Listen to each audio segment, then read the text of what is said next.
One of my favorite parts of this time of the season is finding back some of the bucks that we had on the farm the year before.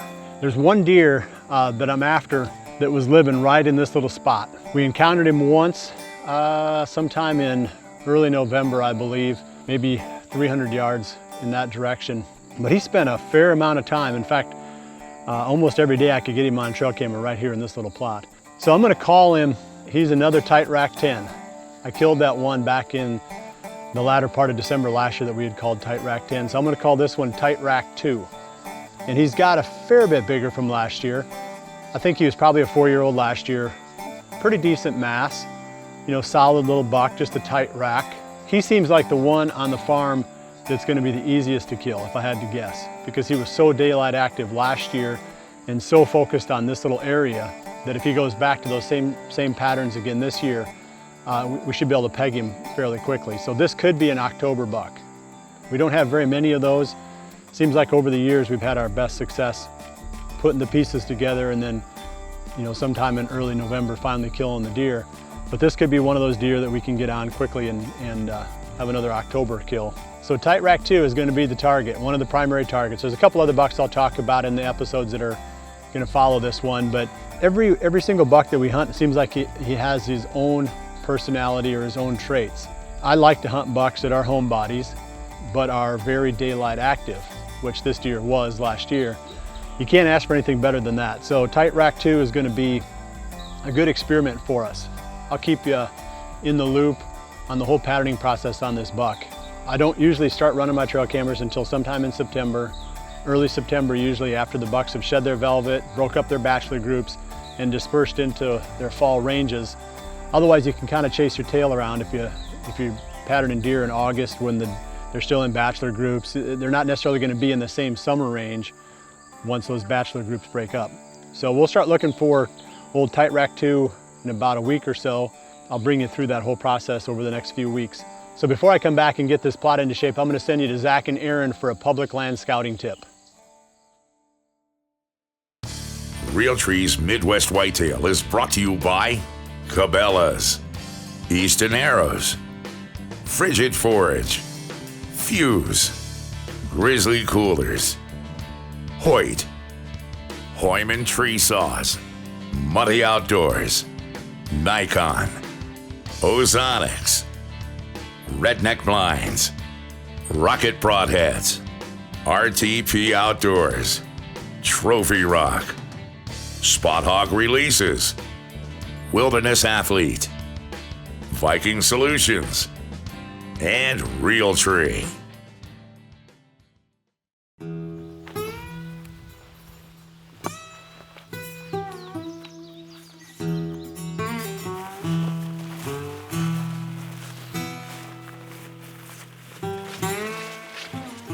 Dropping in.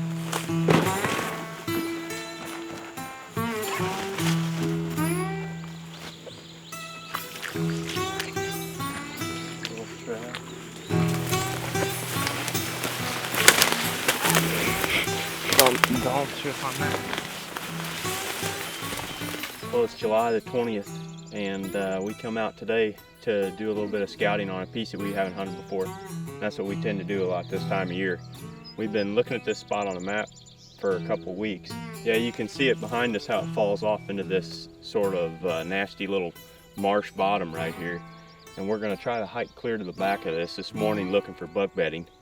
It's not as far away from the truck as we'd ideally like. It's only about 6 or 7/10 of a mile, but it is pretty nasty across this field. I mean, it'd take a lot for a guy to come in and go walking across this, but it's the hottest day of the year for this, so we came out here at first light.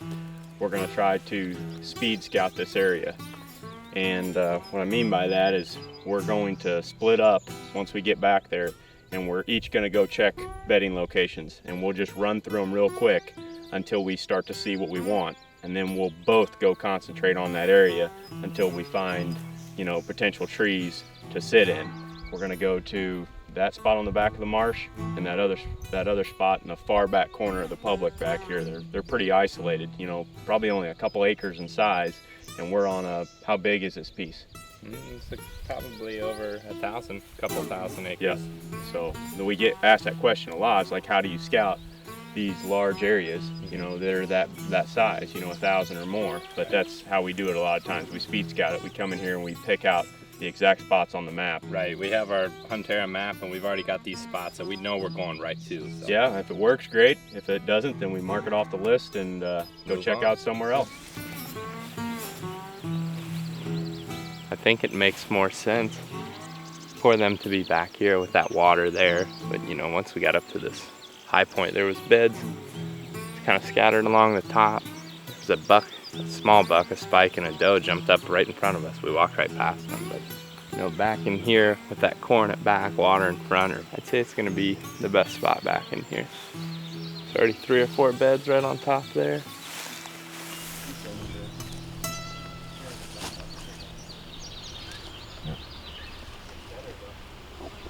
Tearing it. You can see in here we've had a lot of hot weather this summer. For the last several weeks it's been southerly winds, just like it is this morning. Right up in here under this little cluster of willow trees in this very narrow fence row, there's a couple of very big beds, and they've got some distinct exit trails leading in and out of them that have been getting pounded. So I assume that these deer have been using these a lot lately. There's a big standing cornfield over here. It starts about 10 yards away from the bed. On this side, they've got a pond, water, and a big marsh. They're right in the middle of it, right here. And when you think about it, if they've got a west wind, if they've got a southerly wind, they're in a really good spot right here. I mean, this deer's laying here, facing this direction with his back up against this log behind me. He's facing that way, or he's facing right down this exit trail where the camera is sitting at, because there's 2 exit trails that lead right out of this bed. Goes right in between these 2 willow trunks. Right here's a big buck track where he's stepped right through there to come in. He can either go to water that way, he can go to cornfield that way, and the only hunter access, the only people that he's going to have are going to be coming down this field edge or right up this fence row the way that I just came in. So if he's got a west or a south wind, he's going to smell you long before you ever get to this spot. And I would say this is one of the deeper spots on this piece of public that's very hard to access, which would make sense why a buck would bed back here. You can see it. I mean, this is a perfect example. And then we'll follow his exit trail right out here to the water and see where he goes next.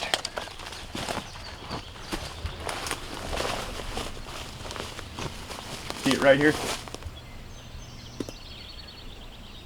He's walking straight out of that bed. And you can see some big tracks here. He's going right up there, he's going right up there, he's going right up there. Right here. Bunch of them. That's when you know you're getting close to a lair. There's a lair right there.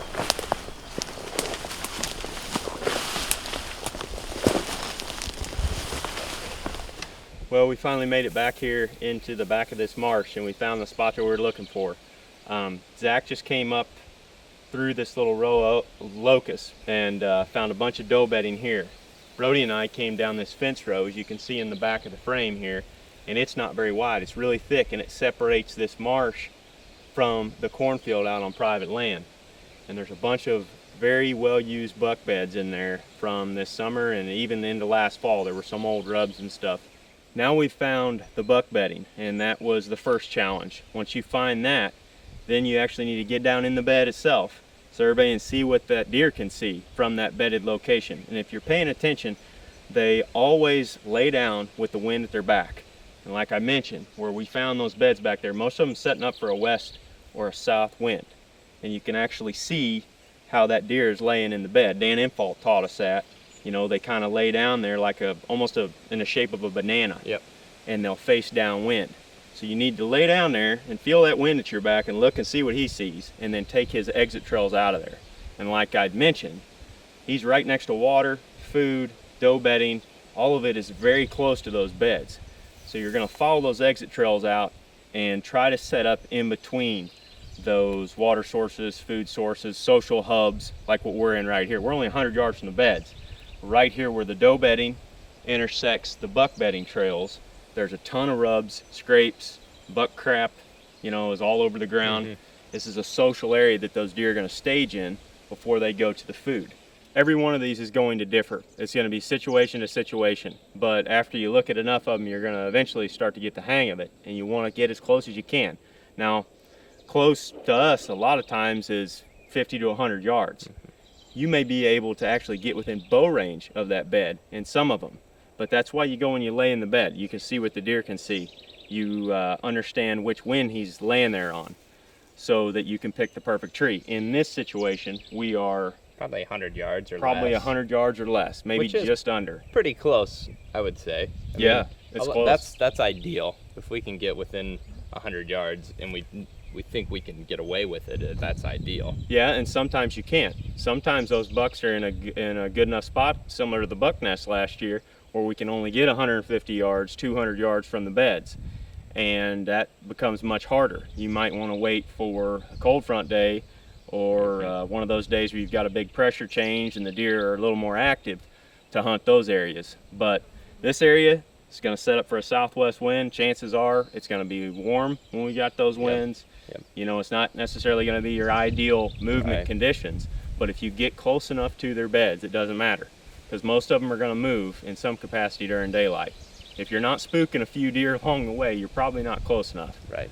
You know, because there's satellite bedding located all the way around this bed, almost in a ring, you know, 100, 150 yards within the best buck bedding. And on our way in, we may jump a small buck or a group of does or whatever. But chances are those mature bucks are going to be confident enough in that bedding location, they're not going to run out of there. We've watched other deer run right through bedding areas. Oh, yeah. Last year at the buck nest, a group of coyotes, you can hear them howling in the background. And then those does, a group of does ran right through the them. middle of it, and those bucks got up an hour later and just went right about their business. They're used to that type of thing. They're so confident in those beds that it may be hard for you to jump those mature bucks out of the bed. A lot of times that's what happens if you get too close, but that's how you learn. You've got to push the envelope to get in close enough to these things to kill them in October. The public land hunts have become big favorites among the viewers at Midwest Whitetail, so I'm looking forward to seeing how the guys do this season. My key to success this year is going to be, one of them is going to be creating these concentration points for the bucks that I'm hunting. And the easiest way to do that is to have one of these little isolated food plots like this that's very attractive, that all the deer that are milling through this area, they focus in on this spot. They come through here, the bucks come through and check it to see if there's any hot does around. The does come through for one last bite before they go back to bed down. These become the social hubs for all the deer activity in the area. This is the same food plot where I killed Skinny last year, and it serves the identical purpose, hopefully, on this tight rack too. So this one, we got, let's see, we got 3 inches of rain over the past 4 days or so. So I finally got some subsoil moisture. So it would be easy to come in and till this. I could have a real nice seed bed just tilling it. But in the process of doing that, I bring up all this moist earth, then it dries out, and you're not going to get any germination of the seed until you get the next rain. So going in here and no-tilling this with the Genesis seeder gives me that opportunity to get germination on the big and beastie without another rain. And that's a big deal. So that's one of the advantages of no-till. It gives you a little bit more flexibility in the way that you plant things, but it's a simplified type of seeding. You get a very uniform rate. So let's look at, come on around to the side of the seeder here, and I'll show you the adjustments for changing the seeding rate.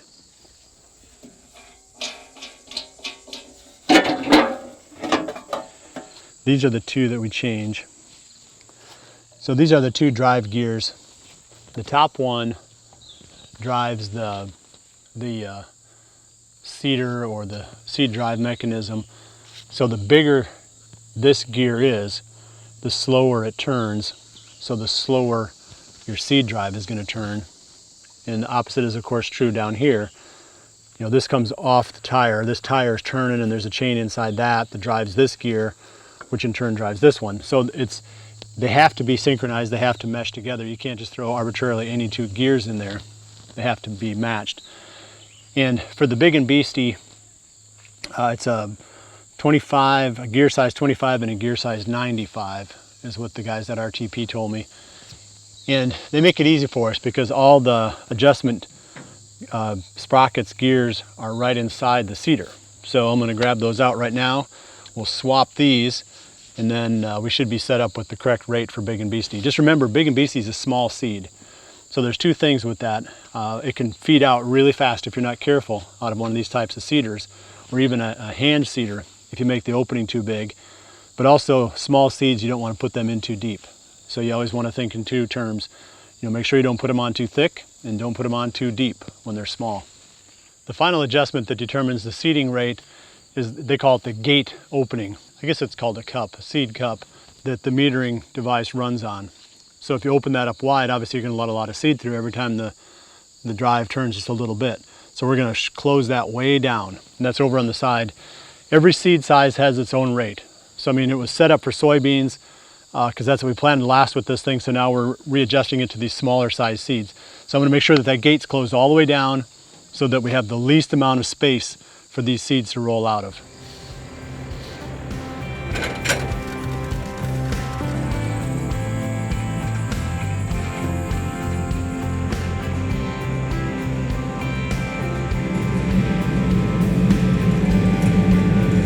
I've got 3 more plots I've got to plant today with the no-till drill. None of this makes it a slam dunk. If you've watched Midwest Whitetail long enough, you know that we have our good years and our bad years. Some people will say that we're cheating by doing all this to attract the deer to one spot, but I say anytime you pick out one buck and you try to hunt that deer and only that deer, there's almost nothing you can do that makes that easy. So we're taking advantage of this opportunity to get as many of these little kill plots in as we can.